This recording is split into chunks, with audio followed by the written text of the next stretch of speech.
mean, I don't necessarily agree with the idea that the public views them in isolation. I think that probably before this year, they would have viewed them in isolation because we haven't seen the level of industrial action combined at the same time like we are now for a really, really long time. So I think probably what's happening is that public opinion on industrial action is changing. And I'd be interested to see some polling, because if you think about the way the government has attempted to tackle this industrial action, what it's done is try and segment it. They're trying to look at these cases in isolation. And a lot of the government comms that's coming out is about looking at the pressure points of suggesting that, like, you know, these union barons, not that they've used the terminology, but it's certainly kind of straying into that territory, are trying to hold the government to ransom over things that the public, you know, can't possibly afford. And I think that strategy has failed, because if you listen to what the vox pops of the public are saying when we talk about these strikes, I listened to one on Radio 4 this morning on the Today programme,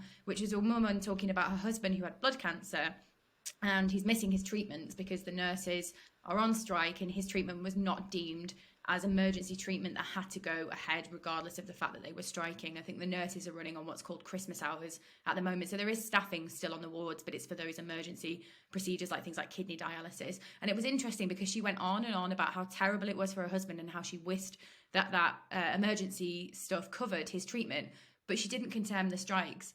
At the end, she said, I understand why they're doing it. And I think we hear that about the rail strikes as well. So I think the government have hedged their bets wrongly on this, which is essentially that they wanted the public to come out and condemn in isolation all of these individual strikes. But I think people are looking at this as kind of a homogenous thing. And what they're looking at is the fact that across the public sector, people are unhappy with their terms and conditions.